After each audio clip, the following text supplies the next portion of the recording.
ओम शांति।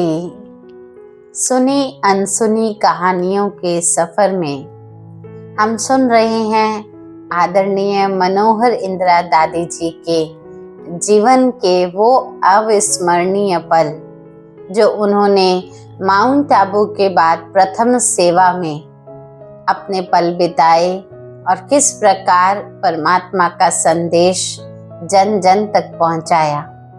दादी जी बता रहे हैं दिल्ली में अनेक शहरों में और निमंत्रण मिलने लगे। फिर हम लोग ज्ञान और योग के आधार पर जहाँ जहाँ निमंत्रण होता था, बाबा हमको कहते थे तुम ही वो ज्ञान गंगाएं हो, जाओ जाकर सभी पतितों के दुख हरो।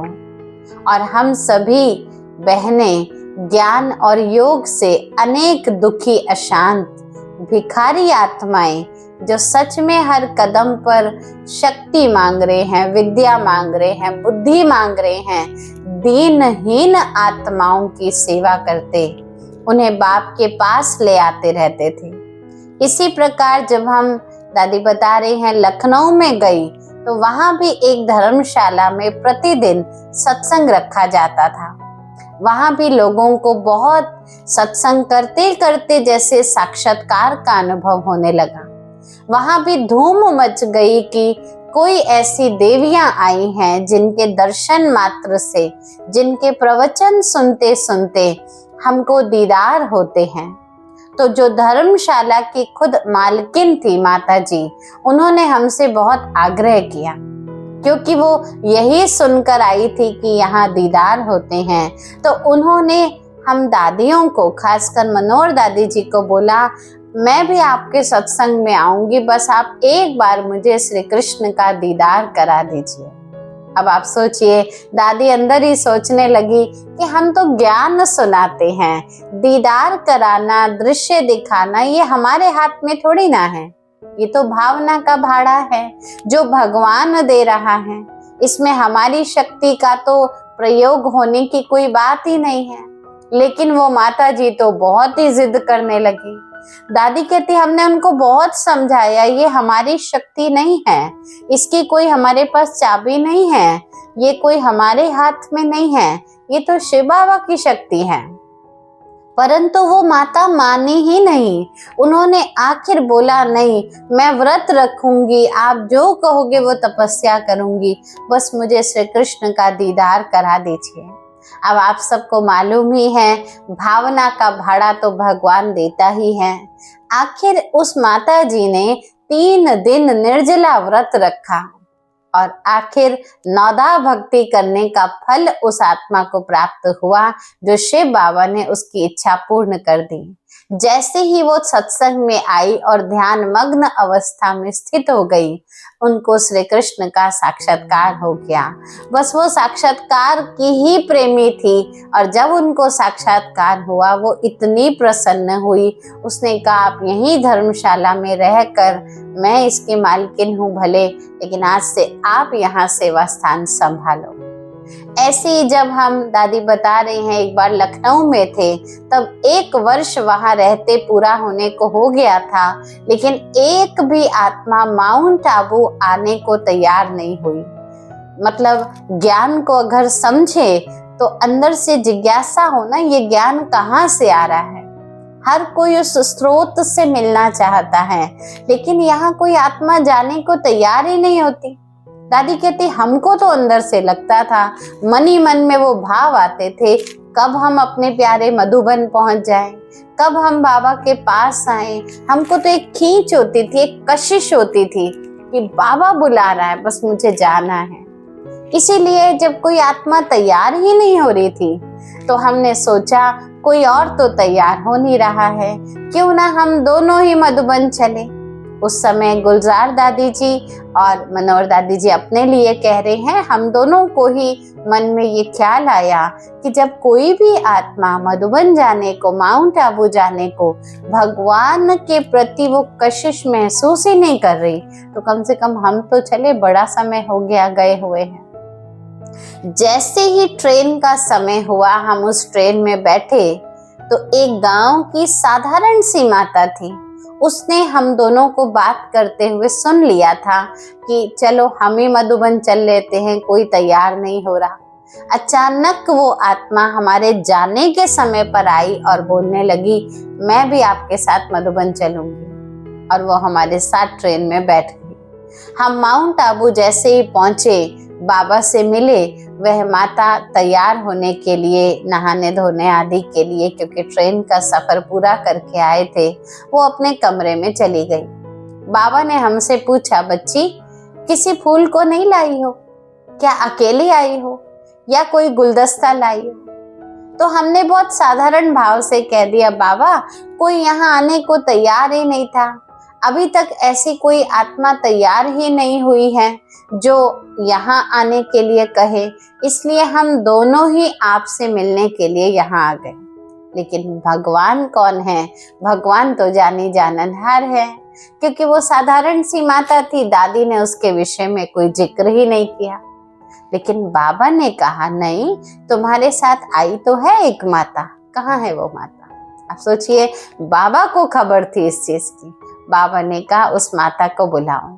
दादी ने इसलिए जिक्र नहीं किया था, साधारण सी है, जाते समय बोला है, पता नहीं क्या जानती होगी, बाबा को क्या समझी होगी। लेकिन जैसे ही बाबा ने कहा उस माता को बुलाओ, वह माता आई, बाबा के सामने आकर बैठी और बहुत ही स्नेह भरी रूहानी दृष्टि की जैसे मुलाकात चल रही थी। बाबा ने उस आत्मा को देखा और कहा, ये साधारण आत्मा को नहीं लाए हो आप लोग, ये बहुत विशेष आत्मा है और ये बहुत बिछड़ी हुई आत्मा है जो अपने बाप से फट से मिलने के लिए 1 सेकंड में तैयार हो गई। इसने 1 सेकंड में भगवान को पहचाना है। ये इसी कुल की आत्मा है, बिछुड़ गई थी, आज इसका मिलन पुनः इस बाप से हो गया है। ये थी जानी जाननहार त्रिकालदर्शी बाप की नजर। बाबा ने उन बच्चे से पूछा, बच्ची आपका नाम क्या है?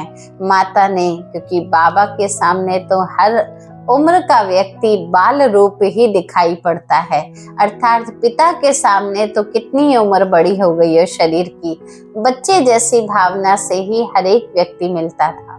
तो बाबा ने इतनी बड़ी माता जी होते हुए भी पूछा, बच्ची तुम्हारा नाम क्या है? माता जी ने बहुत धीरे से बोला, क्योंकि थोड़ी अंदर से झिझक थी, पहली बार मिलन हो रहा था, तो बोला, बाबा शांति देवी मेरा नाम है। बाबा ने बहुत सुंदर उत्तर देते हुए कहा, बच्ची तुम्हारा नाम जैसे है ना, तुम्हारे अंदर गुण भी वही का वही है। फिर बाबा ने पूछा, बच्ची तुम्हें याद है तुम पहले कभी इस बाबा से मिली हो? माता जी को क्योंकि धीरे धीरे बाप से मिलन मनाकर वो कल्प पहले की स्मृति ताजी हो रही थी, तो माता जी ने बहुत सुंदर से बोला, हाँ जी बाबा, मैं आपसे 5000 वर्ष पहले भी इसी स्थान पर इसी समय मिली थी। बाबा को बड़ी खुशी हुई कि बच्ची को अपना कल्प पहले की स्मृति ताजी हो रही है। फिर बाबा ने एक और निश्चय रखने के लिए निश्चयात्मक बुद्धि की परीक्षा करते हुए बाबा ने पूछा, बच्ची तुमको कितने बच्चे हैं? तो माता जी ने कहा, बाबा मेरे को एक ही बच्चा है। बाबा बोले, अच्छा बच्ची वो क्या करता है? तो बोली, बाबा वो तो शिव बाबा ही है ना जो मेरा एक बच्चा है, और वह शिव बाबा वो तो विश्व का कल्याण करता है। तब बाबा ने कहा, बच्ची ये बच्ची तो बड़ी ही निश्चय बुद्धि है, बहुत ही पुरानी है, कल्प पहले की स्मृति भी इसकी बिल्कुल ताजी है, और तो और जैसा नाम वैसा स्वरूप वाली ये शांत मूर्त भी है। और शांत मूर्त होने के भाव से कैसे उस आत्मा को प्रयोग करना है सेवा में, बाबा ने बोला, बच्ची अभी तुम भंडारे में जाओ। इतना निश्चय बुद्धि है तो ऐसी आत्मा के वाइब्रेशन भी जरूर जाने चाहिए। बोला, तुम भंडारे में जाकर भोजन को योग की शक्ति व दृष्टि देकर आओ, सबको प्यार से बाबा की स्मृति दिलाओ, भोग खिलाओ भी, भोजन बांटने की भी सेवा करो, तो बांटते बांटते भी दृष्टि देना, ताकि सबको बाबा की याद आए।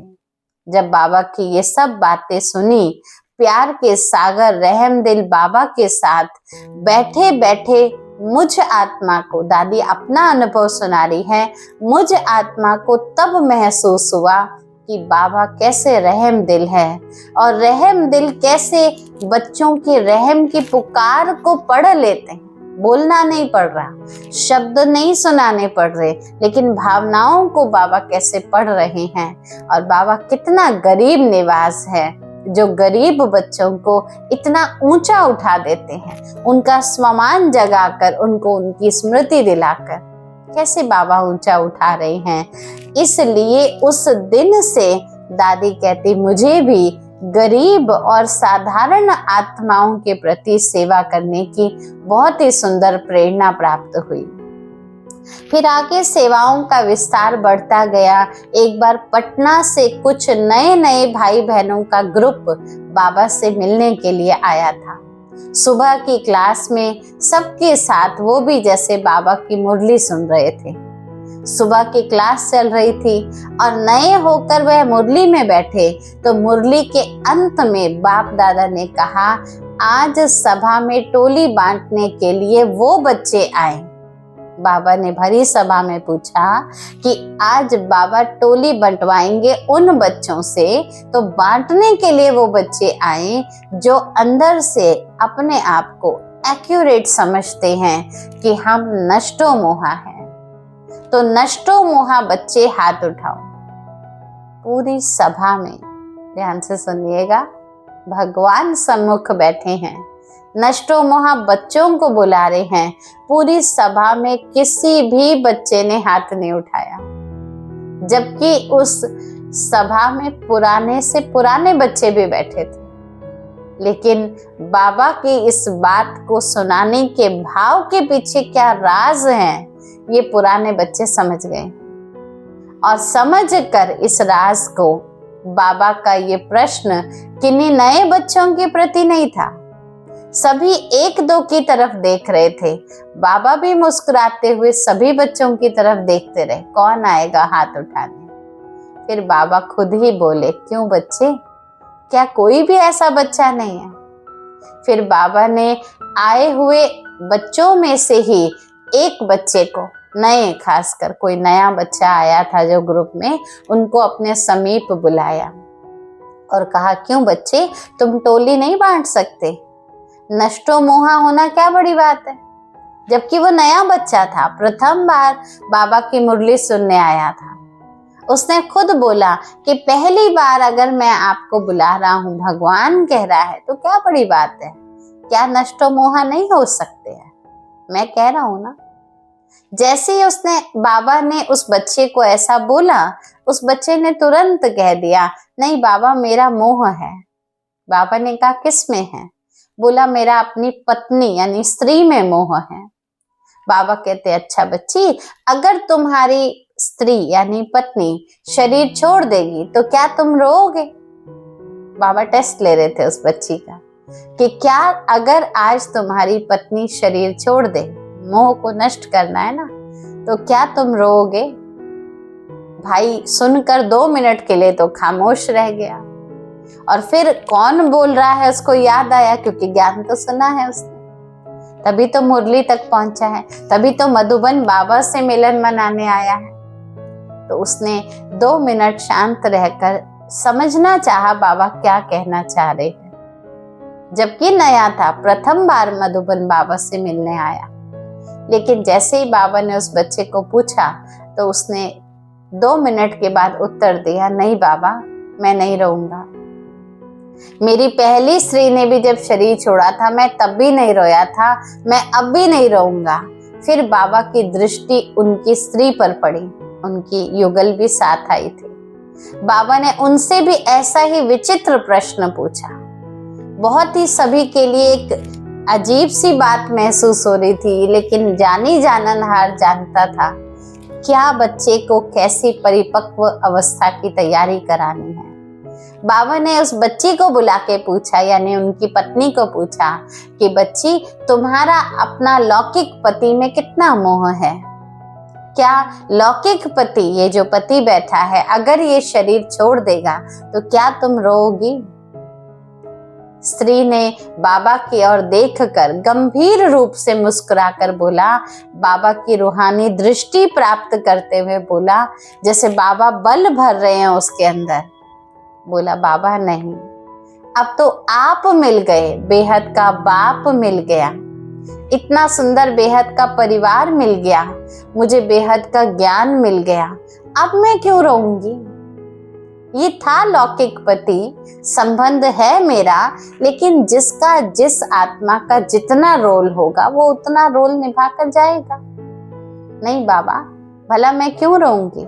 मुझे ज्ञान का तीसरा नेत्र मिल गया है, अब अज्ञानवश रोना मेरा बंद होना चाहिए। आपने हमें रोने से छुड़ा दिया है बाबा। उस बच्ची ने अपने ज्ञान के आधार पर अपनी अवस्था का विवरण, अपनी समझ का विवरण बाबा के सामने रखा। इतना सुनते ही बाबा ने बोला, देखो मेरे महावीर बच्चे आए हैं, जाओ मेरे महावीर बच्चों, तुम दोनों जाकर सभी को टोली बांटो। और अपने सेवा केंद्र पर फिर जब पार्टी वापस पुनः लौटी, दोनों ने क्लास में अपना ये अनुभव सुनाया कि हम बाबा से प्रथम बार मिलने गए। बाबा से मिलकर बाबा ने हम बच्चों को इतना पर्सनली ट्रेन किया, इतना पर्सनली हमारी चेकिंग कराई, हमारी बेहद की भावना जगा दी, ज्ञान को प्रैक्टिकल लाइफ में लाना बाबा ने सिखाया।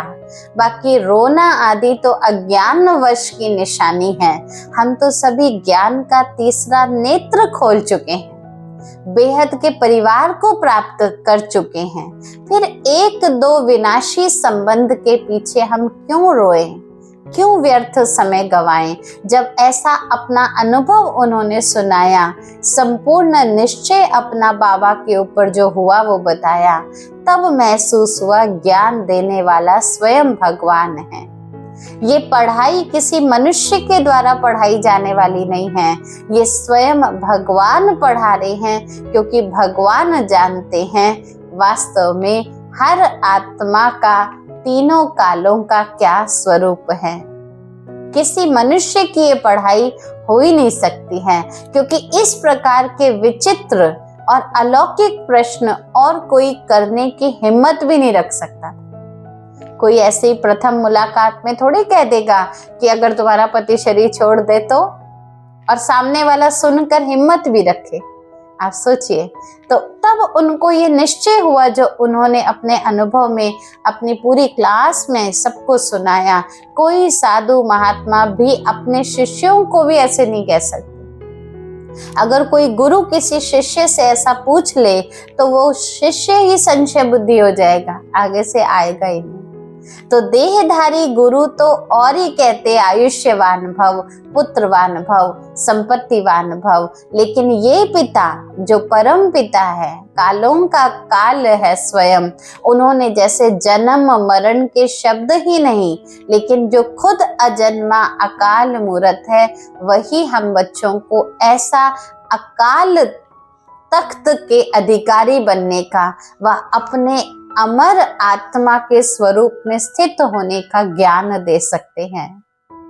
फिर आगे क्या हुआ, उस बच्ची के मन में जो अनुभव भगवान से मिलन का हुआ और उसने आकर जो अनुभव सुनाया, उस निश्चय ने उनके जीवन में क्या कमाल करी, हम आगे के एपिसोड में सुनेंगे। आज के लिए इतना ही। ओम शांति।